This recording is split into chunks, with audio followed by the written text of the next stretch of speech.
Hello dear students, welcome to the Gateway classes. My name is Gulshan Kumar. आज हम BTech second year का एक important subject start करेंगे, maths 4। और मैथ्स 4 में स्टार्ट करेंगे unit 1 partial differential equation. Unit 1 का आज बेसिक लेक्चर है और आज के लेक्चर में हम पढ़ेंगे introduction to partial differential equation, order and degree of partial differential equation and types of partial differential equation। Lecture को स्टार्ट करने से पहले यूनिट 1 का सिलेबस डिस्कस कर लेते हैं। According to AKTU university engineering mathematics 4 में यूनिट 1 है पार्शियल डिफरेंशियल इक्वेशन, और ये पार्शियल डिफरेंशियल इक्वेशन का कंप्लीट सिलेबस है। और इस कंप्लीट सिलेबस को मैंने टॉपिक वाइज लिखा है और यूनिट 1 को हम इसी सीक्वेंस में कंप्लीट करेंगे। तो एक बार देख लेते हैं यूनिट 1 के अंदर हमें कौन कौन से टॉपिक पढ़ने हैं। यूनिट 1 का फर्स्ट टॉपिक है origin of partial differential equation.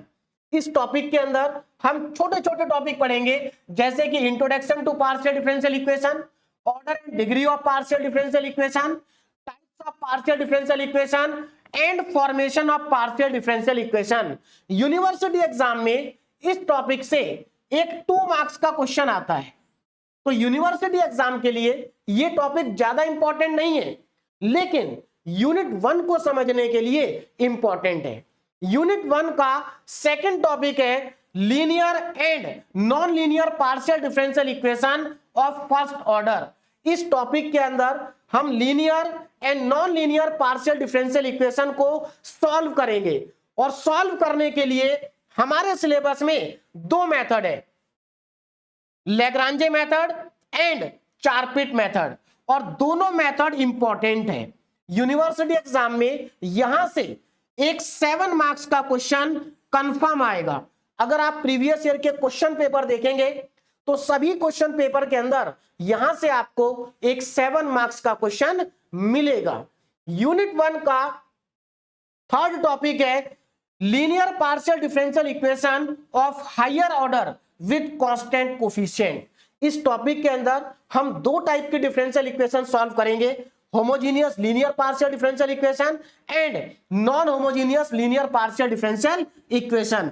और दोनों ही टॉपिक इंपॉर्टेंट है। यहां से भी यूनिवर्सिटी एग्जाम में एक 7 मार्क्स का क्वेश्चन कंफर्म आएगा, और ये टॉपिक बिल्कुल वैसा ही है जैसा आपने मैथमेटिक्स 2 के अंदर यूनिट नंबर 1 में पढ़ा था। आपको याद होगा यूनिट नंबर 1 के अंदर आपने सीएफ और पीआई को कैलकुलेट किया था। यहां पर भी हम पार्शियल डिफरेंशियल इक्वेशन के लिए सीएफ और पीआई को कैलकुलेट करेंगे। तो यूनिट नंबर 1 का यह सबसे बड़ा टॉपिक है जिसको कंप्लीट करने में हमें ज्यादा समय लगेगा। उसके बाद यूनिट 1 का लास्ट टॉपिक है equation reducible to partial differential equation of higher order with constant coefficient, और इस टॉपिक से भी यूनिवर्सिटी एग्जाम में एक 7 मार्क्स का क्वेश्चन आता है। कभी कभी ऐसा होता है कि इस टॉपिक का क्वेश्चन नहीं आता, तो उस केस में यहां से 2 क्वेश्चन आएंगे या फिर यहां से 2 क्वेश्चन आएंगे। तो अब आपको समझ में आ गया होगा कि यूनिट नंबर 1 के अंदर हमें कौन कौन से टॉपिक पढ़ने हैं और कहां से 7 मार्क्स के क्वेश्चन आते हैं। अब मैं आपको यह बता देता हूं कि गेटवे क्लासेस एप्लीकेशन पर बीटेक सेकेंड ईयर के लिए कौन कौन से बैच अवेलेबल हैं। बीटेक सेकेंड ईयर के लिए बैच का नाम है उड़ान बैच 2.0। जब आप एप्लीकेशन के अंदर जाएंगे तो इस टाइप के आपको बैनर दिखाई देंगे। आप अपनी ब्रांच के अकॉर्डिंग कोर्स को सेलेक्ट करके उसमें एनरोल कर सकते हैं। सभी ब्रांच के लिए 2-2 कोर्स गेटवे क्लासेस एप्लीकेशन पर अवेलेबल होंगे। जैसे कि ये जो बैच है ये सीएसआईटी और सीएस की एलाइड ब्रांच के लिए है, और इस बैच के अंदर सेम 3 और सेम 4 के सभी सब्जेक्ट मिलेंगे including mathematics 4।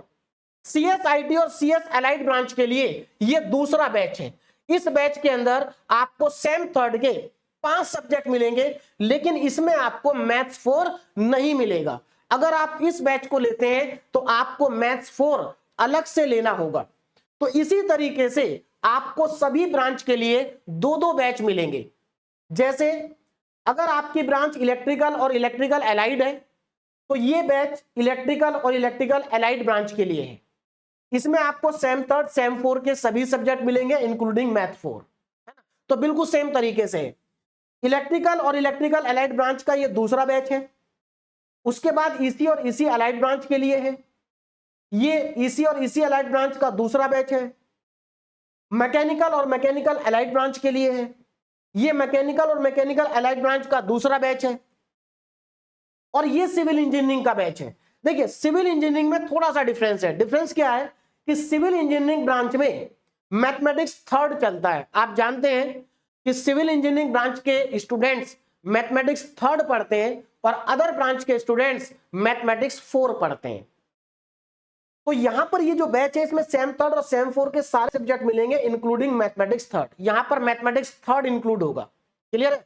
Civil engineering branch का ये दूसरा बैच है, इसमें मैथ थर्ड नहीं होगा क्योंकि ये सेम थर्ड का है।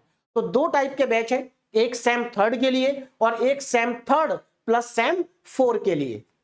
तो यहां पर ये आपको समझ में आ गया होगा। अब अगर आप मैथ्स 4 को अलग से लेना चाहते हैं तो आपको इस तरह का बैनर मिलेगा, और अगर आप मैथ्स थर्ड अलग से लेना चाहते हैं तो आपको इस टाइप का बैनर मिलेगा। अब जब आप कोर्स के अंदर जाएंगे तो मैथ्स 4 में आपको क्या क्या मिलेगा ये मैं आपको बता देता हूं, ध्यान दीजिएगा।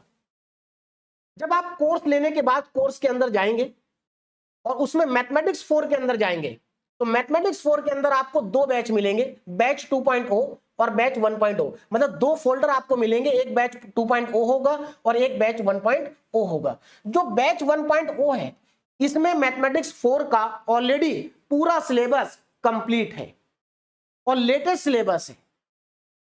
लेकिन जो बैच 2.0 होगा इसके अंदर सारे नए लेक्चर आएंगे, पूरा का पूरा नया कंटेंट आएगा। तो आप यहां से भी पढ़ सकते हैं और यहां से भी पढ़ सकते हैं। इसमें आपका एकदम अपडेटेड और लेटेस्ट कंटेंट होगा, लेटेस्ट लेक्चर होंगे। पूरे सिलेबस के आपको टॉपिक वाइज वीडियो लेक्चर मिलेंगे। लेक्चर के अंदर पहले आपको टॉपिक का कॉन्सेप्ट समझाया जाएगा, उसके बाद उस टॉपिक के ऊपर बेस्ड प्रीवियस ईयर के क्वेश्चन सॉल्व करेंगे, इंपॉर्टेंट क्वेश्चन सॉल्व करेंगे और लेक्चर के एंड में आपको एक डीपीपी मिलेगी। डीपीपी का सॉल्यूशन भी आपको एप्लीकेशन में मिल जाएगा। Unit wise set of PYQs मिलेगा विद सॉल्यूशन। तो ये आपके प्रैक्टिस के लिए होगा।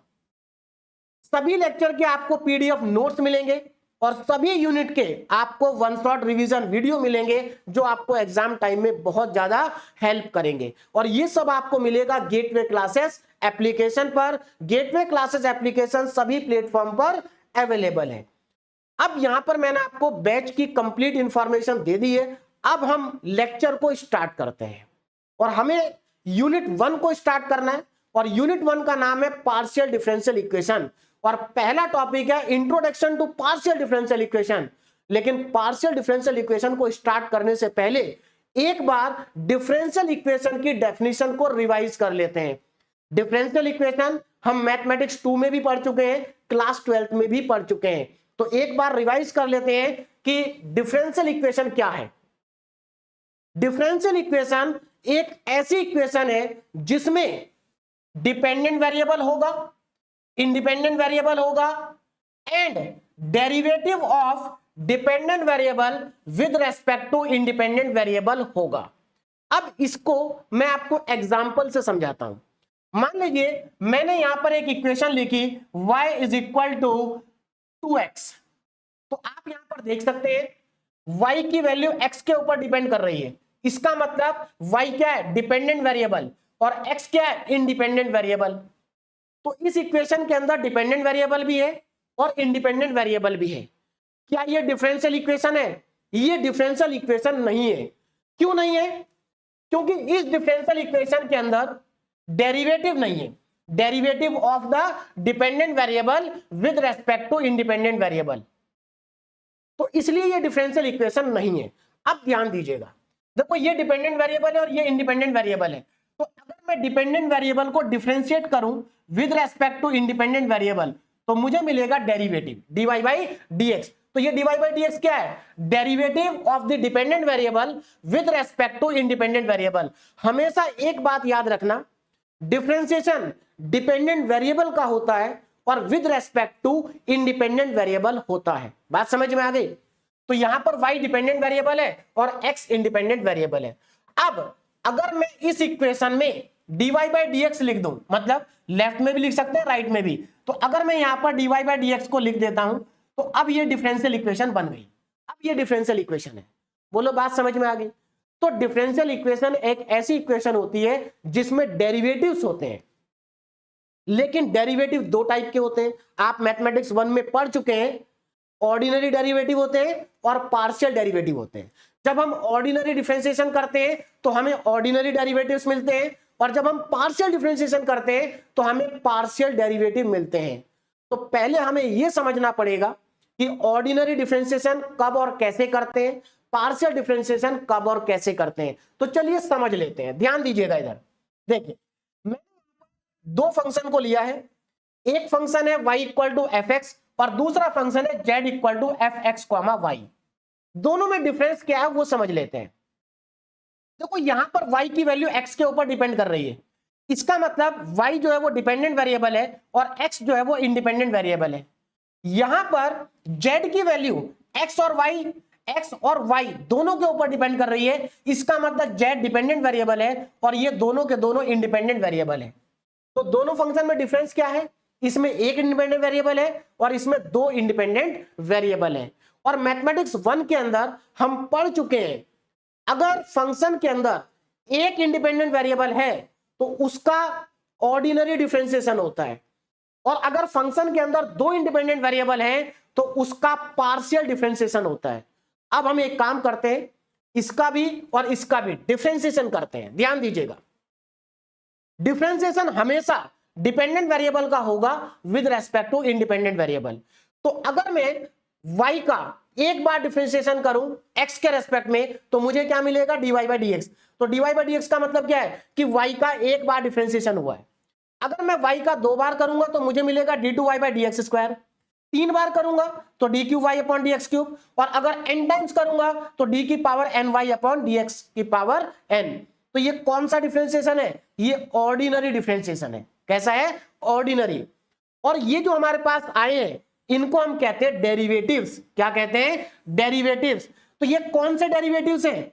ये ऑर्डिनरी डेरिवेटिव्स हैं। बोलो बात समझ में आ रही है? Ordinary derivatives. अब डेरिवेटिव्स का ऑर्डर भी हमें पता होना चाहिए। अब ध्यान दीजिएगा, इनका ऑर्डर कैसे पता करेंगे? बहुत आसान है। यहां पर y कितनी बार डिफरेंशिएट हुआ है? यहां पर y डिफरेंशिएट हुआ एक बार, तो इस डेरिवेटिव का ऑर्डर हो गया 1।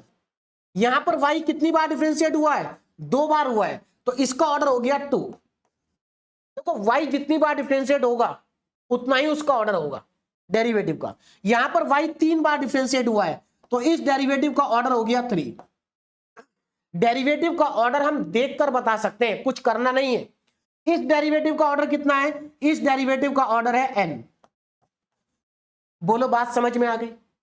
तो अब आपको यह भी समझ में आ गया होगा कि किसी भी डेरिवेटिव के ऑर्डर को हम देख करके बता सकते हैं। बोलो बात समझ में आ गई? अब इधर आ जाते हैं। अब हम z का डिफरेंशिएशन करेंगे, लेकिन z दो इंडिपेंडेंट वेरिएबल का फंक्शन है तो z का पार्शियल डिफरेंशिएशन होगा, ऑर्डिनरी नहीं होगा। अब ध्यान दीजिएगा, पार्शियल डिफरेंशिएशन करते कैसे हैं? देखो, हम z का एक बार x के रेस्पेक्ट में करेंगे और एक बार y के रेस्पेक्ट में करेंगे, इसी को कहते हैं पार्शियल। एक बार x के रेस्पेक्ट में और एक बार y के रेस्पेक्ट में। जब x के रेस्पेक्ट में करेंगे तो y कांस्टेंट होगा, और जब y के रेस्पेक्ट में करेंगे तो x कांस्टेंट होगा। देखो हमेशा याद रखना, जब फंक्शन दो या दो से ज्यादा वेरिएबल का होता है तो वहां पर हमेशा पार्शियल डिफरेंशिएशन होता है। चलिए करते हैं। तो z का partial differentiation with respect to x क्या होगा? Del z by del x। ये नोटेशन होती है पार्शियल डिफरेंशिएशन की। सिमिलरली z का y के रेस्पेक्ट में क्या होगा? Del z upon del y। हमेशा याद रखना, जब x के रेस्पेक्ट में करेंगे तो y कांस्टेंट होगा और y के रेस्पेक्ट में करेंगे तो x कांस्टेंट होगा। z का हम दो बार पार्शियल डिफरेंशिएशन करते हैं x के रेस्पेक्ट में, तो क्या मिलेगा? Del two z upon del x square. अब z का दो बार करते हैं, एक बार x के रेस्पेक्ट में एक बार y के रेस्पेक्ट में, तो मिलेगा del two z upon del x del y। अब z का दो बार करते हैं y के रेस्पेक्ट में तो मिलेगा del two z upon del y square.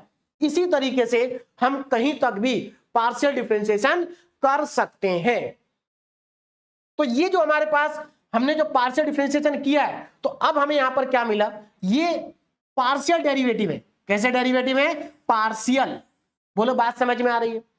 अब ये पार्शियल डेरिवेटिव है तो डेरिवेटिव, तो इनका भी हमें ऑर्डर पता होना चाहिए। तो इनका ऑर्डर भी हम देखकर बता सकते हैं। यहां पर z कितनी बार डिफरेंशिएट हुआ है, एक बार, तो इसका ऑर्डर क्या हो गया 1। यहां पर कितनी बार हुआ है, एक बार, तो इसका ऑर्डर भी कितना हो गया 1। यहां पर कितनी बार हुआ है, 2 बार, तो इसका ऑर्डर हो गया 2। यहां पर कितनी बार हुआ है, 2 बार, तो इसका ऑर्डर भी हो गया 2। और यहां पर कितनी बार हुआ है, 2 बार, इसका ऑर्डर भी हो गया 2। तो हम ऑर्डर किसी भी डेरिवेटिव का देखकर बता सकते हैं, चाहे वो ऑर्डिनरी हो या पार्शियल हो। बोलो बात समझ में आ गई। अब मेरी बात को दोबारा से समझिए जरा। देखो, जब किसी इक्वेशन में डेरिवेटिव आता है तो हम उसको डिफरेंशियल इक्वेशन कहते हैं। अब डेरिवेटिव दो टाइप के हैं, ऑर्डिनरी भी है और पार्शियल भी है। तो सीधी सी बात है, अगर किसी इक्वेशन में ऑर्डिनरी डेरिवेटिव आता है तो उसको हम ऑर्डिनरी डिफरेंशियल इक्वेशन कहेंगे, और अगर किसी इक्वेशन में पार्शियल डेरिवेटिव आता है तो उसको हम पार्शियल डिफरेंशियल इक्वेशन कहेंगे। तो अब आपको यहां पर समझ में आ गया होगा कि डिफरेंशियल इक्वेशन दो टाइप की हैं, ऑर्डिनरी डिफरेंशियल इक्वेशन जिसको शॉर्ट में ओडीई कहते हैं, पार्शियल डिफरेंशियल इक्वेशन जिसको शॉर्ट में पीडीई कहते हैं। अब आपको क्लियर हो गया होगा कि ऑर्डिनरी डिफरेंशियल इक्वेशन के अंदर ऑर्डिनरी डेरिवेटिव्स आएंगे और पार्शियल डिफरेंशियल इक्वेशन के अंदर पार्शियल डेरिवेटिव आएंगे। यहां से एक और पॉइंट क्लियर हो जाता है कि अगर ऑर्डिनरी डेरिवेटिव्स आएंगे तो सीधी सी बात है, यहां पर एक ही इंडिपेंडेंट वेरिएबल होगा, और अगर पार्शियल डेरिवेटिव आएंगे तो कंफर्म है कि दो या दो से ज्यादा इंडिपेंडेंट वेरिएबल होंगे। आप एग्जाम्पल में चेक कर सकते हैं। देखो, ये दोनों एग्जाम्पल ऑर्डिनरी डिफरेंशियल इक्वेशन के हैं। तो अगर आप यहां पर ध्यान से देखें, देखो सबसे पहले तो ये देखो कि यहां पर डिपेंडेंट वेरिएबल कौन सा और इंडिपेंडेंट कौन सा है। तो देखो यहां पर y का डिफरेंशिएशन हो रहा है x के रेस्पेक्ट में, और हम जानते हैं जिसका डिफरेंशिएशन होता है वो डिपेंडेंट वेरिएबल और जिसके रेस्पेक्ट में होता है वो इंडिपेंडेंट वेरिएबल। तो यहां पर y डिपेंडेंट और x इंडिपेंडेंट है। तो यहां पर ध्यान से देखो, इंडिपेंडेंट वेरिएबल कितने हैं, केवल एक ही है। देखो यहां पर भी x है, यहां पर भी x है। तो इस पूरी इक्वेशन में एक ही इंडिपेंडेंट वेरिएबल है। और मैं आपको बता दूं, ऑर्डिनरी डिफरेंशियल इक्वेशन में हमेशा एक ही इंडिपेंडेंट वेरिएबल होगा। इसमें आप देखो यहां पर भी एक ही इंडिपेंडेंट वेरिएबल है x। देखो डिफरेंशियल इक्वेशन को देख करके आपको पता चल जाता है कि डिपेंडेंट वेरिएबल कौन है और इंडिपेंडेंट वेरिएबल कौन है। जिसका डिफरेंशिएशन हो रहा है वो डिपेंडेंट, और जिसके रेस्पेक्ट में हो रहा है वो इंडिपेंडेंट। अब इधर आ जाओ, यहां पर भी दो एग्जांपल लिखे हैं पार्शियल डिफरेंशियल इक्वेशन के, और यहां पर दो या दो से ज्यादा इंडिपेंडेंट वेरिएबल होंगे। आप ध्यान से देखो, देखो यहां पर z का डिफरेंशिएशन x के रेस्पेक्ट में हो रहा है, इसका मतलब z डिपेंडेंट और x क्या हो गया, इंडिपेंडेंट है। यहां पर z का x y के रेस्पेक्ट में हो रहा है, इसका मतलब z डिपेंडेंट और y क्या है, इंडिपेंडेंट है। तो अब आप देख सकते हैं x और y दोनों के दोनों इंडिपेंडेंट वेरिएबल है, दो इंडिपेंडेंट वेरिएबल है। इस वाली इक्वेशन को देखो, यहां पर u का x के रेस्पेक्ट में है, यहां पर u का y के रेस्पेक्ट में है, यहां पर u का z के रेस्पेक्ट में है। इसका मतलब x y z क्या हो गए, इंडिपेंडेंट वेरिएबल हो गए। तो इसके अंदर तीन इंडिपेंडेंट वेरिएबल आ रहे हैं। तो पार्शियल डिफरेंशियल इक्वेशन के अंदर दो या दो से ज्यादा इंडिपेंडेंट वेरिएबल होंगे। तो मुझे लगता है आपको क्लियर हो गया होगा ऑर्डिनरी डिफरेंशियल इक्वेशन और पार्शियल डिफरेंशियल इक्वेशन दोनों में डिफरेंस क्या है। अब आगे बढ़ते हैं ना, standard notation of partial derivatives used in partial differential equation, ये बहुत ज्यादा इंपॉर्टेंट है। देखो standard notation of partial derivative, partial derivatives के लिए हमारे पास कुछ स्टैंडर्ड नोटेशन है, कुछ स्टैंडर्ड नोटेशन है जो हम पार्शियल डिफरेंशियल इक्वेशन में यूज करते हैं। कौन कौन सी है जरा ध्यान से देखो। Partial derivative of first order, देखो यहां पर ये दोनों के दोनों पार्शियल डेरिवेटिव फर्स्ट ऑर्डर के हैं। Del z upon del x के लिए हम नोटेशन यूज करते हैं स्मॉल पी। तो del z upon del x का मतलब है स्मॉल पी। तो अगर किसी भी पार्शियल डिफरेंशियल इक्वेशन में स्मॉल पी लिखा है तो इसका मतलब है del z by del x, del z by del x. Del z upon del y का मतलब होता है स्मॉल क्यू। बोलो समझ में आ गया। उसके बाद partial derivative of second order. अब सेकंड ऑर्डर के पार्शियल डेरिवेटिव के लिए भी हमारे पास नोटेशन है, del two z upon del x square होता है आर के बराबर। मतलब अगर किसी पार्शियल डिफरेंशियल इक्वेशन में आर लिखा है तो उसका मतलब होगा del two z upon del x square. और अगर कहीं पर स्मॉल s लिखा है तो उसका मतलब होगा del two z upon del x del y, और अगर कहीं पर स्मॉल t लिखा है तो उसका मतलब होगा del two z upon del y square. तो यहां पर ये जो नोटेशन है पार्शियल डेरिवेटिव की, ये बहुत ज्यादा इंपॉर्टेंट है। इंपॉर्टेंट क्यों है? क्योंकि यूनिट 1 के अंदर मैक्सिमम क्वेश्चन ऐसे होंगे जहां पर पार्शियल डिफरेंशियल इक्वेशन के अंदर P Q R S T दिखाई देगा आपको।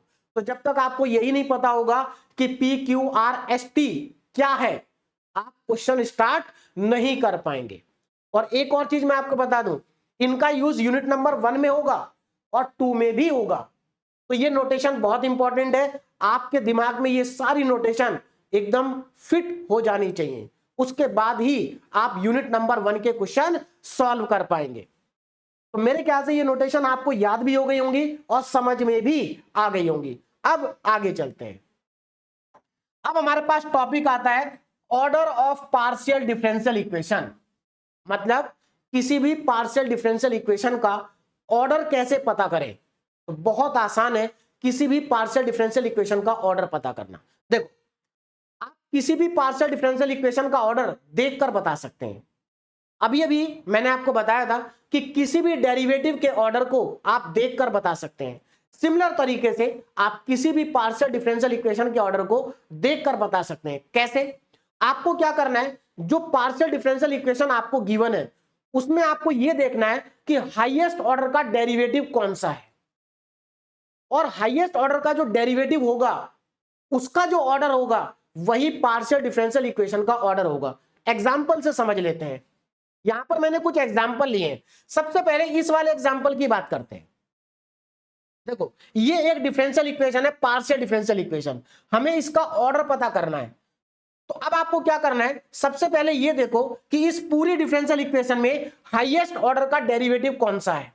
तो देखो, यहां पर z का डिफरेंशिएशन 2 बार हुआ है, इसका मतलब इसका जो डेरिवेटिव, इस डेरिवेटिव का जो ऑर्डर है वो 2 है।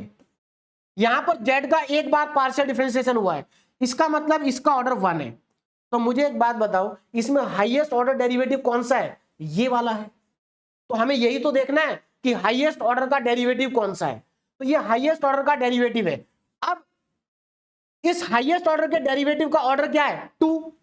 ऑर्डर क्या है? 2। और देखो यहां पर मैंने क्या लिखा है, order of partial differential equation, order of highest order derivative present in the differential equation. तो ये हाईएस्ट ऑर्डर का डेरिवेटिव है जो इसके अंदर प्रेजेंट है और इसका ऑर्डर 2 है, तो इस डिफरेंशियल इक्वेशन का ऑर्डर भी 2 है। बोलो, बात समझ में आ गई? ऑर्डर को मैं लिख रहा हूं ओ से, इसका ऑर्डर कितना है? 2 है। अब इस वाले एग्जांपल को देखो, पहले वाले को, इसका ऑर्डर कितना है? 1, क्योंकि यहां पर z एक बार डिफरेंशिएट हुआ है। इसका ऑर्डर कितना है? देखो यहां पर z एक बार डिफरेंशिएट हुआ y के रेस्पेक्ट में, तो इसका ऑर्डर भी 1 है। देखो, इसको ऑर्डर नहीं लेना, ये तो इसके डेरिवेटिव की होल पावर है। ये क्या है? डेरिवेटिव की होल पावर। हमें डेरिवेटिव की होल पावर को नहीं देखना, हमें यह देखना है कि z डेरिवेटिव कितनी बार हुआ है। तो यहां पर z का एक बार हुआ है, तो इसका ऑर्डर 1 हो गया। अब मुझे एक बात बताओ, इसमें हाईएस्ट ऑर्डर का डेरिवेटिव कौन सा है? 2 डेरिवेटिव है, दोनों का ऑर्डर 1 है। तो इसका मतलब इसमें हाईएस्ट ऑर्डर का डेरिवेटिव है 1 ऑर्डर का। तो इस डिफरेंशियल इक्वेशन का ऑर्डर कितना हो गया? 1 हो गया भाई। इसका ऑर्डर 1 है, इसका ऑर्डर 2 है। समझ में आ गया? आगे चलते हैं। इस वाले एग्जांपल को देखो जरा ध्यान से। इसमें हाईएस्ट ऑर्डर का डेरिवेटिव कौन सा है? देखो, इसका ऑर्डर 2 है, इसका ऑर्डर भी 2 है। तो सीधी सी बात है, यहां पर हाईएस्ट ऑर्डर का जो डेरिवेटिव है वो 2 ऑर्डर का है, तो डिफरेंशियल इक्वेशन का ऑर्डर भी 2 होगा। इधर आ जाओ, यहां पर देखो, यहां पर इस डेरिवेटिव का ऑर्डर है 1। 1 क्यों है? क्योंकि z का एक बार डिफरेंशिएशन हुआ है। ये तो होल पावर 2 है, 4 है। होल पावर को नहीं देखना, ये देखना है कि डिफरेंशिएशन कितनी बार हुआ है। एक बार हुआ है, तो ऑर्डर 1 हो गया। यहां पर देखो, z का 3 बार हुआ है, तो इसका ऑर्डर 3 हो गया। तो हाईएस्ट ऑर्डर डेरिवेटिव कौन सा है? ये वाला। तो इस डिफरेंशियल इक्वेशन का ऑर्डर हो गया हमारा 3। तो मेरे ख्याल से अब आपको क्लियर हो गया होगा कि किसी भी डिफरेंशियल इक्वेशन के ऑर्डर को हम देखकर बता सकते हैं कि डिफरेंशियल इक्वेशन का ऑर्डर क्या होगा। अब चलते हैं नेक्स्ट टॉपिक पे, और नेक्स्ट है हमारा degree of partial differential equation. किसी भी पार्शियल डिफरेंशियल इक्वेशन की डिग्री को आप देखकर बता सकते हैं। कैसे? आपको क्या करना है, सबसे पहले आपको डिफरेंशियल इक्वेशन के अंदर यह देखना है कि हाईएस्ट ऑर्डर का डेरिवेटिव कौन सा है, मतलब यहां पर भी आपको हाईएस्ट ऑर्डर का डेरिवेटिव देखना है, और हाईएस्ट ऑर्डर डेरिवेटिव की जो पावर होगी वही उस डिफरेंशियल इक्वेशन की डिग्री होगी। बस यहां पर एक कंडीशन है, कंडीशन ये है कि जो पार्शियल डिफरेंशियल इक्वेशन है उसमें रेडिकल साइन नहीं होना चाहिए और फ्रैक्शनल पावर नहीं होनी चाहिए। अगर है तो पहले उसको रिमूव करना पड़ेगा, उसके बाद हम उसकी डिग्री बता पाएंगे। एग्जाम्पल से समझ लेते हैं। पहला एग्जाम्पल देखो, इसमें सबसे पहले ये देखो कि हाईएस्ट ऑर्डर का डेरिवेटिव कौन सा है, तो दोनों ही डेरिवेटिव 1 1 ऑर्डर के हैं, 1 1 ऑर्डर के हैं, और दोनों ही डेरिवेटिव की होल पावर 1 है। भाई जब कुछ नहीं है तो होल पावर 1 होगी, तो इसका मतलब ये हुआ इस डिफरेंशियल इक्वेशन का ऑर्डर कितना है 1, और डिग्री कितनी है, डिग्री भी 1 है, D4 डिग्री O4 ऑर्डर। बोलो बात समझ में आ गई। अगले एग्जांपल पे चलते हैं, इसको देखो जरा ध्यान से।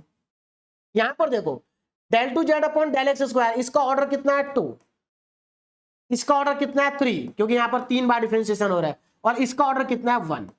तो सबसे पहले आप ये देखो कि हाईएस्ट ऑर्डर का डेरिवेटिव कौन सा है, तो ये वाला जो डेरिवेटिव है ये हाईएस्ट ऑर्डर का है, और इसकी होल पावर कितनी है, इसकी होल पावर 1 है। तो इसका मतलब ये हुआ इस डिफरेंशियल इक्वेशन का जो ऑर्डर है, इस डिफरेंशियल इक्वेशन का जो ऑर्डर है वो आपका 3 है, और डिग्री 1 है। डिग्री क्या है, डिग्री 1 है। बोलो समझ में आ गया, डिग्री कितनी है 1 है। तो यहां पर ये नहीं सोचना कि ये पावर सबसे बड़ी है तो डिग्री 4 होगी, नहीं, आपको हाईएस्ट ऑर्डर डेरिवेटिव की पावर देखनी है, होल पावर, और इसकी होल पावर 1 है। अब अगले एग्जांपल पर चलते हैं, इस वाले पर देखो, यहां पर z 2 बार डिफरेंशिएट हो रहा है तो इसका ऑर्डर हो गया 2, यहां पर z 1 बार डिफरेंशिएट हो रहा है, इसका ऑर्डर हो गया 1। अब इस डिफरेंशियल इक्वेशन में हाईएस्ट ऑर्डर का डेरिवेटिव कौन सा, ये वाला है, तो ये वाला है, लेकिन एक प्रॉब्लम है कि इसमें फ्रैक्शनल पावर आ रही है। तो सबसे पहले हमें इस फ्रैक्शनल पावर को हटाना पड़ेगा, रिमूव करना पड़ेगा। तो फ्रैक्शनल पावर को कैसे रिमूव करते हैं समझ लेते हैं। बहुत आसान है फ्रैक्शनल पावर को रिमूव करना या रेडिकल साइन को रिमूव करना। रेडिकल साइन का मतलब होता है स्क्वायर रूट, क्यूब रूट, है ना। चलिए भाई कैसे रिमूव करेंगे, अब जरा ध्यान से देखो। देखो यहां पर हमारे पास इक्वेशन है del 2z by del x square, del 2z upon del x square is equal to 1 plus del z upon del y की होल पावर 1/3, होल पावर 1/3। ये हमारे पास डिफरेंशियल इक्वेशन है। अब इसमें एक काम करो, हमें क्या करना है, इस फ्रैक्शनल पावर को हटाना है। देखो फ्रैक्शनल पावर को हटाने का तरीका क्या है, ये पावर 1/3 है तो इसमें क्या करो, दोनों तरफ पावर 3 ले लो। अगर यहां पर 1/2 होता तो दोनों तरफ पावर 2 ले लेते, अगर ये 1/4 होता तो दोनों तरफ पावर 4 ले लेते, 1/5 होता तो दोनों तरफ पावर 5 ले लेते, और अगर मान लीजिए यहां पर लिखा होता 2/3, अगर यहां पर 2/3 लिखा होता तो हम क्या करते, दोनों साइड में 3/2 पावर लेते, मतलब इसका जस्ट उल्टा। जैसे यहां 1/3 है तो 1/3 का उल्टा क्या होगा 3, तो हम दोनों तरफ पावर क्या लेंगे 3। इसी तरीके से अगर कहीं पर पावर 2/3 है तो हम दोनों तरफ 3/2 पावर लेंगे। तरीका समझ में आ गया। चलिए तो अब देखो क्या हो जाएगा, दोनों तरफ पावर 3 ले लेते हैं, तो अगर मैं दोनों साइड में पावर 3 लेता हूं तो del 2z upon del x square की होल पावर आ जाएगी 3, इधर कितना आ जाएगा 3, इज इक्वल टू यहां पर 1 plus del z upon del y की होल पावर 3/3। भाई जब पावर आप 3 लेंगे तो आपको मालूम है पावर से पावर मल्टीप्लाई होती है, तो 3 इंटू 1/3 क्या हो जाएगा 3/3, और 3/3 कट जाएगा, बचेगा क्या हमारे पास, हमारे पास बचेगा del 2z upon del x square की whole power 3 is equal to 1 plus del z upon del y। ये हमारे पास बचेगा। अब जरा ध्यान से देखो, ये हमारा हाईएस्ट ऑर्डर का डेरिवेटिव है, तो इस डिफरेंशियल इक्वेशन का ऑर्डर कितना है 2, और डिग्री कितनी है, देखो हाईएस्ट ऑर्डर डेरिवेटिव की पावर है 3, तो इसका मतलब इसकी डिग्री हो गई 3। तो अब आपको समझ में आ गया होगा कि इस डिफरेंशियल इक्वेशन का जो ऑर्डर है वो 2 है और डिग्री 3 है। देखो ऑर्डर को बताने के लिए हमें फ्रैक्शनल पावर को या रेडिकल साइन को हटाने की जरूरत नहीं है, लेकिन डिग्री को बताने के लिए हमें फ्रैक्शनल पावर और रेडिकल साइन को हटाना पड़ेगा, अगर है तो। बोलो बात समझ में आ रही है। चलिए भाई अब लास्ट वाला एग्जांपल देखो, del cube z upon del y, यहां पर डेल वाई क्यूब होगा, क्यूब मैं यहां पर लिख देता हूं, क्यूब है ना, del cube z upon del y cube equal to 1 minus del z upon del x की होल पावर 1/2। सीधी सी बात है, यहां पर हाईएस्ट ऑर्डर का डेरिवेटिव है ये, इसका ऑर्डर कितना है 3 है, तो इस डिफरेंशियल इक्वेशन का ऑर्डर कितना आ गया 3 आ गया। चलिए भाई ऑर्डर आ गया 3, लेकिन डिग्री को बताने के लिए हमें इस फ्रैक्शनल पावर को हटाना पड़ेगा, और इसको हटाने के लिए दोनों तरफ पावर 2 लेनी पड़ेगी। तो सीधी सी बात है, जब मैं दोनों तरफ पावर 2 लूंगा तो इसकी पावर क्या हो जाएगी, हाईएस्ट ऑर्डर डेरिवेटिव की पावर 2 आ जाएगी। तो इसका मतलब इसकी डिग्री कितनी है 3। तो मैंने वही आपसे कहा था कि आप किसी भी पार्शियल डिफरेंशियल इक्वेशन का ऑर्डर और डिग्री देखकर बता सकते हैं, बस आपको यह पता होना चाहिए कि ऑर्डर कैसे बताते हैं और डिग्री को कैसे बताते हैं। तो यहां पर मैंने ऑर्डर और डिग्री का कॉन्सेप्ट आपको समझा दिया है, बस आपको इतना ही समझना है, इससे ज्यादा आपको यहां पर नहीं करना है। क्लियर है?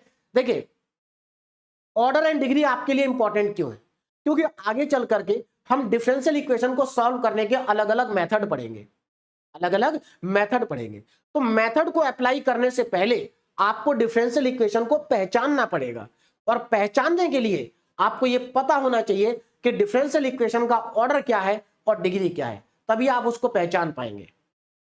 अब चलते हैं नेक्स्ट टॉपिक पे, और नेक्स्ट हमारा टॉपिक है linear partial differential equation and non linear partial differential equation. तो अब हमें यहां पर यह समझना है कि लीनियर पार्शियल डिफरेंशियल इक्वेशन कैसी होती है और नॉन लीनियर कैसी होती है। तो ध्यान दीजिएगा, अब partial differential equation is said to be linear if, किसी भी पार्शियल डिफरेंशियल इक्वेशन को हम लीनियर कह सकते हैं अगर वो ये दोनों कंडीशन को सेटिस्फाई कर दे।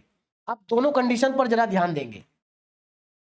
देखो कंडीशन क्या है, पहली कंडीशन ये है कि dependent variable and partial derivative present in first degree. इसका मतलब ये है पार्शियल डिफरेंशियल इक्वेशन के अंदर जो डिपेंडेंट वेरिएबल है और डिपेंडेंट वेरिएबल के जो पार्शियल डेरिवेटिव है सबकी पावर 1 होनी चाहिए। डिग्री 1 का मतलब क्या है, पावर 1 होनी चाहिए, होल पावर 1। बात समझ में आ रही है? डिपेंडेंट वेरिएबल और डेरिवेटिव की होल पावर 1 होनी चाहिए। बात समझ में आ गई, पहली कंडीशन। दूसरी कंडीशन, डिपेंडेंट वेरिएबल और डेरिवेटिव आपस में मल्टीप्लाई नहीं होने चाहिए, मतलब डिपेंडेंट वेरिएबल और डेरिवेटिव का आपस में मल्टीप्लीकेशन नहीं होना चाहिए। तो अगर कोई पार्शियल डिफरेंशियल इक्वेशन इन दोनों कंडीशन को सेटिस्फाई करती है तो उसको हम कहेंगे लीनियर पार्शियल डिफरेंशियल इक्वेशन, और अगर कोई पार्शियल डिफरेंशियल इक्वेशन इन दोनों कंडीशन को सेटिस्फाई नहीं करती है तो उसको हम कहेंगे non linear partial differential equation. अब एग्जाम्पल से समझ लेते हैं, क्योंकि एग्जाम्पल से ही हमें अच्छे से समझ में आता है। ध्यान दीजिएगा, पहला एग्जाम्पल, पहले आप इसमें यह देखो कि डिपेंडेंट वेरिएबल कौन सा है। तो सीधी सी बात है यू डिपेंडेंट है, क्योंकि यू का डिफरेंशिएशन हो रहा है। एक्स वाई जेड तीनों इंडिपेंडेंट है क्योंकि इनके रेस्पेक्ट में हो रहा है। तो हमें यह समझ में आ गया कि यू क्या है, डिपेंडेंट वेरिएबल है। तो यू की पावर, यू की देखो यहां क्या लिखा, डिपेंडेंट वेरिएबल और डेरिवेटिव की पावर 1 होनी चाहिए। अब जरा ध्यान से देखो, ये तीनों के तीनों डेरिवेटिव हैं, इसकी होल पावर क्या है 1, इसकी होल पावर क्या है 1, इसकी होल पावर क्या 1। इसका मतलब डेरिवेटिव की होल पावर 1 है, डेरिवेटिव की डिग्री 1 है। अच्छा यू क्या, डिपेंडेंट वेरिएबल, डिपेंडेंट वेरिएबल की भी होल पावर क्या 1। तो इसका मतलब ये हुआ पहली वाली कंडीशन सेटिस्फाई हो गई, डेरिवेटिव की पावर भी 1 है और डिपेंडेंट वेरिएबल की पावर भी 1 है। अब सेकंड कंडीशन चेक करते हैं, डिपेंडेंट वेरिएबल और पार्शियल डेरिवेटिव आपस में मल्टीप्लाई नहीं होने चाहिए। तो देखो कहीं पर भी मल्टीप्लीकेशन नहीं हो रहा है, कहीं पर भी u और डेल u का मल्टीप्लीकेशन नहीं हो रहा है। तो इसका मतलब सेकंड कंडीशन भी सेटिस्फाई हो गई। तो अब हम ये कह सकते हैं कि ये लीनियर पार्शियल डिफरेंशियल इक्वेशन है। क्या है, लीनियर पीडीई। समझ में आ गया? दूसरे एग्जांपल पे चलते हैं। देखो यहां पर ध्यान से देखो, अब जरा यहां पर अगर आप देखेंगे ये हमारा एक डेरिवेटिव है, ये भी एक डेरिवेटिव है, और दोनों ही डेरिवेटिव की होल पावर 1 है। दोनों ही डेरिवेटिव की होल पावर क्या है, 1 है। क्लियर है? अच्छा यहां पर डिपेंडेंट वेरिएबल कौन सा है, यहां पर डिपेंडेंट वेरिएबल है जेड, और जेड की भी होल पावर 1 है। तो पहली कंडीशन तो सेटिस्फाई हो गई, डिपेंडेंट वेरिएबल और डेरिवेटिव की होल पावर क्या है, 1 है, डिग्री 1 है। दूसरी कंडीशन चेक करते हैं, क्या डिपेंडेंट वेरिएबल जेड और डेरिवेटिव आपस में मल्टीप्लाई हो रहे हैं क्या? नहीं हो रहे। इसका मतलब ये भी लीनियर है। क्या है? Linear PDE, linear PDE. अब चलते हैं थर्ड एग्जांपल पर। तीसरा एग्जांपल देखो भाई, यहां पर आ जाओ। देखो यहां पर पार्शियल डेरिवेटिव है del z upon del x और इसकी होल पावर 2 है। पहली कंडीशन सेटिस्फाई नहीं हो रही, पार्शियल डेरिवेटिव की डिग्री 1 नहीं है, पार्शियल डेरिवेटिव की डिग्री 2 है। देखो पावर 2 है ना, तो इसका मतलब ये नॉन लीनियर है, आगे चेक करने की जरूरत नहीं है, यहीं से पता चल गया ये नॉन लीनियर है। तो कैसी है ये? Non linear, non linear PDE, non linear partial differential equation. बोलो बात समझ में आ गई? आगे चलते हैं नेक्स्ट एग्जांपल। इसको देखो जरा ध्यान से, ये पार्शियल डेरिवेटिव है, इसकी पावर 1 है, ये भी पार्शियल डेरिवेटिव है, इसकी पावर भी 1 है। अच्छा यहां पर डिपेंडेंट वेरिएबल क्या है? जेड, और यहां पर जेड की होल पावर 2 लिखी हुई है भाई। इसका मतलब ये भी नॉन लीनियर है। क्यों? क्योंकि डिपेंडेंट वेरिएबल की पावर 2 है, डिग्री 2 है। तो अब हम कह सकते हैं कि ये भी क्या है? नॉन लीनियर है, नॉन लीनियर पीडीई। देखो ये बहुत छोटी छोटी बातें हैं, लेकिन अगर आपको ये समझ में आ जाएंगी ना तो आपको यूनिट 1 समझने में कोई दिक्कत नहीं आएगी। अगले एग्जाम्पल पे चलते हैं। इसको देखो जरा ध्यान से, अगर आप यहां पर ध्यान से देखें तो ये हमारा पार्शियल डेरिवेटिव है, इसकी होल पावर 1 है, इसकी होल पावर भी 1 है। डिपेंडेंट वेरिएबल यहां पर जेड है और जेड कहीं अलग से यहां पर आ रहा है, यहां पर जेड आ रहा है ना। चलो यहां पर जेड की भी होल पावर 1 है। देखो होल पावर तो सबकी 1 है, लेकिन एक प्रॉब्लम है यहां पर। प्रॉब्लम क्या है? देखो दूसरी कंडीशन चेक करो, डिपेंडेंट वेरिएबल और पार्शियल डेरिवेटिव आपस में मल्टीप्लाई नहीं होने चाहिए। डिपेंडेंट वेरिएबल है जेड और यहां पर पार्शियल डेरिवेटिव और जेड का मल्टीप्लीकेशन हो रहा है। इसका मतलब डिपेंडेंट वेरिएबल और डेरिवेटिव का मल्टीप्लीकेशन हो रहा है। तो ये जो डिफरेंशियल इक्वेशन है ये नॉन लीनियर है। कैसी है? अगेन ये भी क्या है? Non linear, non linear PDE. तो अब आपको समझ में आ गया होगा कि लीनियर पार्शियल डिफरेंशियल इक्वेशन कैसी होती है और non linear partial differential equation कैसी होती है। अब चलते हैं नेक्स्ट टॉपिक पे, और नेक्स्ट टॉपिक हमारा बहुत इंपॉर्टेंट है। क्या है? Types of first order partial differential equation. मतलब यहां पर हम first order partial differential equation का क्लासिफिकेशन करेंगे। यहां पर हम ऐसी पार्शियल डिफरेंशियल इक्वेशन को क्लासिफाई करेंगे जिनका ऑर्डर क्या होगा? 1 होगा। बोलो बात समझ में आ रही है? ऑर्डर क्या होगा? 1 होगा। इसका मतलब यहां पर इन पार्शियल डिफरेंशियल इक्वेशन में जितने भी डेरिवेटिव होंगे उनका मैक्सिमम ऑर्डर 1 ही होगा। 1 से ज्यादा डेरिवेटिव, 1 से ज्यादा ऑर्डर के डेरिवेटिव यहां पर नहीं आएंगे। तो फर्स्ट ऑर्डर की जो पार्शियल डिफरेंशियल इक्वेशन होती है वो 4 टाइप की होती हैं। कौन कौन सी? Linear partial differential equation of first order, semi linear partial differential equation of first order, quasi linear partial differential equation of first order, non linear partial differential equation of first order. और इनको समझना बहुत जरूरी है। देखो समझना क्यों जरूरी है? क्योंकि जो quasi linear partial differential equation है ना, इनको सॉल्व करने के लिए हम आगे चल के लैग्रांजे मेथड पढ़ेंगे, और जो non linear partial differential equation होंगी फर्स्ट ऑर्डर की, इनको सॉल्व करने के लिए हम चारपिट मेथड पढ़ेंगे। तो इसलिए ये पहचानना जरूरी है कि ये इक्वेशन होती कैसी है। तो ध्यान दीजिएगा, 1 बाय 1 करके सबको समझ लेते हैं। सबसे पहले बात करेंगे लीनियर की, linear partial differential equation of first order. अब एक चीज मैं आपको यहां पर बता दूं, मैंने आपको कुछ स्टैंडर्ड नोटेशन बताई थी। क्या क्या नोटेशन बताई थी? मैंने आपको बताया था जो P होता है वो del z by del x होता है, और जो Q होता है वो del z upon del y होता है, और जो R होता है वो del two z upon del x square होता है। तो सीधी सी बात है, हम यहां पर पढ़ने वाले हैं first order partial differential equation.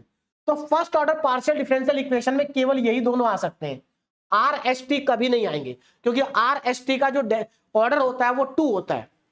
तो फर्स्ट ऑर्डर की पार्शियल डिफरेंशियल इक्वेशन में पी आ सकता है, क्यू आ सकता है, आर एस टी नहीं आ सकता। बोलो बात समझ में आ गई? अब जरा यहां पर ध्यान दो, linear partial differential equation of first order, of first order PDE is known as linear if it is linear in p q z. मतलब किसी भी फर्स्ट ऑर्डर की पार्शियल डिफरेंशियल इक्वेशन को हम लीनियर कह सकते हैं अगर उसमें p की पावर 1 हो। डिग्री 1 का मतलब क्या है? मतलब लीनियर का मतलब क्या है, पावर 1। लीनियर का मतलब होता है पावर 1। अगर p की पावर 1 हो, q की पावर 1 हो और z की पावर भी 1 हो तो हम उसको क्या कहेंगे, लीनियर कहेंगे। And is of the form, और इस फॉर्म में हो। तो आपको इन सब की फॉर्म याद रखनी है, तो ध्यान दीजिएगा। Linear partial differential equation of first order की ये हमारी स्टैंडर्ड फॉर्म है। इंपॉर्टेंट चीज क्या है कि इसके अंदर p q और z तीनों की पावर 1 होनी चाहिए। आप यहां पर चेक करो, देखो p की पावर 1 है, q की पावर 1 है, z की पावर 1 है। अच्छा, p के कोफिशिएंट में कोई भी xy का फंक्शन हो सकता है, q के कोफिशिएंट में भी xy का फंक्शन हो सकता है, और z के कोफिशिएंट में भी xy का फंक्शन हो सकता है, और अलग से भी कोई xy का फंक्शन हो सकता है। एक इंपॉर्टेंट चीज मैं आपको बता दूं, देखिए यहां पर मैंने लिखा है कि xy का फंक्शन होना चाहिए, लेकिन एक्चुअल में xy का फंक्शन भी हो सकता है, केवल x का भी हो सकता है, केवल y का भी हो सकता है, और कोई कांस्टेंट नंबर भी हो सकता है। एग्जाम्पल से समझ लेते हैं। देखो इस एग्जाम्पल को देखो, यहां पर p का जो कोफिशिएंट है वो xy का फंक्शन है, ठीक है। यहां पर q का कोफिशिएंट xy का फंक्शन है, ठीक है। यहां पर z का कोफिशिएंट xy का फंक्शन है, ठीक है। और यहां पर भी xy का फंक्शन है, ठीक है। इसमें कोई दिक्कत नहीं है, समझ में आ गया होगा। अब इस वाले एग्जाम्पल को देखो, ये भी लीनियर पार्शियल डिफरेंशियल इक्वेशन है फर्स्ट ऑर्डर की। यहां पर p का कोफिशिएंट क्या है, 1 है। तो मैंने आपसे कहा था xy के फंक्शन की जगह पर कोई कांस्टेंट नंबर भी हो सकता है। यहां पर q का कोफिशिएंट x है, तो मैंने आपसे कहा था एक्स वाई के फंक्शन की जगह पर केवल एक्स का फंक्शन भी हो सकता है। यहां पर z का कोफिशिएंट y है, तो एफ एक्स वाई की जगह पर कोई y का फंक्शन भी हो सकता है, और यहां पर एक्स वाई का फंक्शन है। तो ये दोनों की दोनों लीनियर पार्शियल डिफरेंशियल इक्वेशन है फर्स्ट ऑर्डर की। अब आपको समझ में आ गया होगा। और ये जो क्वेश्चन है ना, ये क्वेश्चन AKTU यूनिवर्सिटी 2025-26 में आ चुका है 2 मार्क्स में। और यहां पर आपको 2 नंबर में, यहां पर आपको 2 नंबर में इन तीनों की डेफिनेशन लिखनी है और तीनों की स्टैंडर्ड फॉर्म भी लिखनी है। केवल ये नहीं, तीनों को लिखना, ध्यान रखना।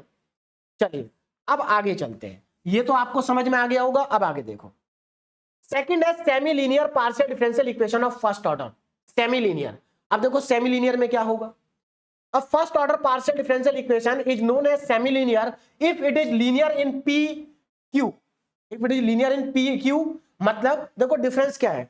यहां पर क्या था कि इक्वेशन PQ और Z तीनों में लीनियर होनी चाहिए, मतलब PQ Z की पावर 1 होनी चाहिए। जबकि सेमी लीनियर में P और Q में लीनियर होनी चाहिए, मतलब P और Q की पावर 1 होनी चाहिए, Z की पावर कुछ भी हो सकती है। तो दोनों में डिफरेंस समझ में आ गया। अब n is of the form, और इसकी स्टैंडर्ड फॉर्म ये होती है, ये स्टैंडर्ड फॉर्म है। आप यहां पर देख सकते हैं पी क्यू की पावर 1 है, पी और क्यू की पावर क्या है, 1 है। जेड की पावर कुछ भी हो सकती है। आप एग्जाम्पल से देखिए, देखो पी का कोफिशिएंट कोई भी एक्स वाई का फंक्शन हो सकता है, क्यू का कोफिशिएंट कोई भी एक्स वाई का फंक्शन हो सकता है, लेकिन पी और क्यू की पावर 1 होनी चाहिए। इक्वल टू में कोई भी एक्स वाई जेड का फंक्शन हो सकता है, और यहां पर जेड की पावर कुछ भी हो सकती है। तो ये हमारी क्या है, semi linear partial differential equation of first order है। अब चलते हैं नेक्स्ट पे, quasi linear partial differential equation of first order. ये बहुत ज्यादा इंपॉर्टेंट है। और एक चीज का याद रखना, 2 नंबर में आपको ये वाली डेफिनेशन भी लिखनी है और ये स्टैंडर्ड फॉर्म भी लिखनी है। एग्जाम्पल लिखना जरूरी नहीं है, ये डेफिनेशन भी लिखनी है और ये स्टैंडर्ड फॉर्म भी लिखनी है। ये डेफिनेशन भी लिखनी है और ये स्टैंडर्ड फॉर्म भी लिखनी है 2 नंबर में। बात समझ में आ गई। चलिए ना, a first order PDE is known as quasi-linear if it is linear in P and Q and is of the form। मतलब जो quasi linear partial differential equation होती है वो PQ में लीनियर होनी चाहिए, P और Q की पावर 1 होनी चाहिए। तो आप कहेंगे सर इन दोनों में तो सेम है, कोई डिफरेंस नहीं है। डिफरेंस है, डिफरेंस है इनकी स्टैंडर्ड फॉर्म में, and is of the form. देखो दोनों की फॉर्म अलग अलग है। यहां पर p का कोफिशिएंट एक्स वाई का फंक्शन है, जबकि यहां पर p का कोफिशिएंट जो है वो एक्स वाई जेड का फंक्शन हो सकता है। सिमिलरली यहां पर q का जो कोफिशिएंट है वो एक्स वाई जेड का फंक्शन हो सकता है, और इक्वल टू में भी एक्स वाई जेड का फंक्शन हो सकता है, और यहां पर भी जेड की पावर कुछ भी हो सकती है। p और q की पावर 1 होनी चाहिए। एग्जाम्पल देखिए, देखो यहां पर p का जो कोफिशिएंट है वो एक्स वाई जेड का फंक्शन है, यहां पर भी एक्स वाई जेड का फंक्शन है, और यहां पर भी एक्स वाई जेड का फंक्शन है। लेकिन हमेशा याद रखना, यहां पर एक्स वाई जेड का फंक्शन होना चाहिए, लेकिन ऐसा भी हो सकता है कि एक्स वाई जेड की जगह पर केवल एक्स का फंक्शन हो, या केवल वाई का हो, या केवल जेड का हो, या केवल कांस्टेंट नंबर हो। तो अब आपको समझ में आ गया होगा कि quasi linear partial differential equation कैसी होती हैं, और इनको सॉल्व करने के लिए हम यूज करते हैं लैग्रांजे मेथड। तो जब हम लैग्रांजे मेथड के क्वेश्चन सॉल्व करेंगे ना, तो वहां पर आपको इसी टाइप के क्वेश्चन दिखाई देंगे, और ये जो यहाँ पर पार्शियल डिफरेंशियल इक्वेशन लिखी है, इसको हम आगे जाके सॉल्व करेंगे लैग्रांजे मेथड से। समझ में आ गया? अब चलते हैं आगे, non linear partial differential equation of first order. अब हम यहां पर non linear partial differential equation of first order देखेंगे। ध्यान दीजिएगा, देखो सीधी सी बात है, ऐसी इक्वेशन जो लीनियर भी नहीं है, सेमी लीनियर भी नहीं है, और क्वेसी लीनियर भी नहीं है, वो नॉन लीनियर होगी। क्या होगी? Non linear. तो सीधी सी बात है, अगर आप इन तीनों को देखें तो इन तीनों में ही पी और क्यू की पावर 1 थी, पी और क्यू की पावर क्या थी? 1 थी। जबकि नॉन लीनियर में पी और क्यू की पावर 1 नहीं होगी। वही चीज यहां पर लिखी है, a first order PDE is non linear if it is not linear in P and Q. Not linear in p Q का मतलब है कि पी और क्यू की पावर 1 नहीं होगी, कुछ भी हो सकती है। जैसे यहां पर एग्जांपल देखो, क्योंकि यहां पर p की पावर 1/2 है, यहां पर q की पावर 1/2 है, इसका मतलब ये नॉन लीनियर है। इसको देखो, यहां पर p की पावर 1 है, q की पावर 1 है, लेकिन यहां पर p और q आपस में मल्टीप्लाई हो गए, तो जब आपस में मल्टीप्लाई हो जाएंगे तो पावर 1 नहीं रहेगी, तो ये भी नॉन लीनियर है। यहां पर p की पावर 2 q की पावर 2 है, तो ये भी नॉन लीनियर है। और non linear partial differential equation of first order को सॉल्व करने के लिए हम यूज करते हैं चारपिट मेथड। तो जब हम चारपिट मेथड पढ़ेंगे तो वहां पर हम इन डिफरेंशियल इक्वेशन को सॉल्व करेंगे। ध्यान रखना, यहां पर p और q पार्शियल डेरिवेटिव की स्टैंडर्ड नोटेशन है। बोलो बात समझ में आ गई? तो आज का हमारा लेक्चर यहां पर कंप्लीट हो गया, क्योंकि आज के लेक्चर में हमने पार्शियल डिफरेंशियल इक्वेशन का जो बेसिक्स था वो कवर कर लिया है। अब अगले लेक्चर में हम पार्शियल डिफरेंशियल इक्वेशन का फॉर्मेशन पढ़ेंगे, formation of partial differential equation, जहां से यूनिवर्सिटी एग्जाम में 2 मार्क्स का क्वेश्चन बहुत बार पूछा जाता है। क्लियर है? अब लेक्चर 1 की डीपीपी, ये हमारे पहले लेक्चर की डीपीपी है। अब पहले लेक्चर के अंदर कोई बहुत बड़े बड़े क्वेश्चन नहीं थे, तो इसलिए यहां पर डीपीपी में भी 2 सिंपल से क्वेश्चन है। पहला क्वेश्चन तो वही है जो आपका एकेटीयू यूनिवर्सिटी में पूछा गया 2025-26 में। क्या पूछा गया था? What is linear partial differential equation of first order. तो यहां पर आपको फर्स्ट ऑर्डर की जो लीनियर पार्शियल डिफरेंशियल इक्वेशन है उनकी डेफिनेशन लिखनी है। किस किस की डेफिनेशन लिखनी है? लीनियर की, सेमी लीनियर की और क्वेसी लीनियर की, और तीनों की स्टैंडर्ड फॉर्म भी लिखनी है। देखो लिखा है ना आगे, राइट द जनरल फॉर्म, तीनों की जनरल फॉर्म लिखनी है। सेकंड क्वेश्चन में कुछ पार्शियल डिफरेंशियल इक्वेशन गिवन है और आपको इनका ऑर्डर एंड डिग्री बताना है। क्लियर है? तो बहुत सिंपल सी ये डीपीपी है, आसानी के साथ आप दोनों क्वेश्चन सॉल्व कर सकते हैं, और इन दोनों क्वेश्चन का सॉल्यूशन आपको एप्लीकेशन में मिल जाएगा। अब क्लास को एंड करने से पहले एक बार फिर से मैं आपको बता देता हूं कि गेटवे क्लासेस एप्लीकेशन पर बीटेक सेकेंड ईयर के लिए बैच अवेलेबल है ना। आप अपनी ब्रांच के अकॉर्डिंग बैच को सिलेक्ट करके उसमें एनरोल कर सकते हैं। इस तरह के आपको बैनर दिखाई देंगे, जैसे ये जो बैच है ये CSIT और CS की एलाइड ब्रांच के लिए है, और इस बैच के अंदर आपको सेम 3 और सेम 4 के सभी सब्जेक्ट मिलेंगे इंक्लूडिंग मैथमेटिक्स 4। CSIT और CS एलाइड ब्रांच का दूसरा बैच है ये वाला, इसमें आपको सेम 3 के 5 सब्जेक्ट मिलेंगे, लेकिन इसमें आपको मैथमेटिक्स 4 नहीं मिलेगा, मैथमेटिक्स 4 को आपको अलग से लेना होगा। इसी तरह से सभी ब्रांच के लिए 2-2 बैच अवेलेबल है गेटवे क्लासेस एप्लीकेशन पर, है ना। तो आज का लेक्चर अब हमारा यहां पर कंप्लीट हो गया। आपको क्या करना है? लेक्चर 1 को अच्छे से रिवाइज करना है, क्योंकि लेक्चर 1 के अंदर हमने पार्शियल डिफरेंशियल इक्वेशन के बेसिक कॉन्सेप्ट्स पढ़े हैं, और ये बेसिक कॉन्सेप्ट हमें पूरी यूनिट में काम आएंगे, तो इनको अच्छे से रिवाइज कर लेना। नेक्स्ट लेक्चर में हम पढ़ेंगे formation of partial differential equation. Okay, thank you very much.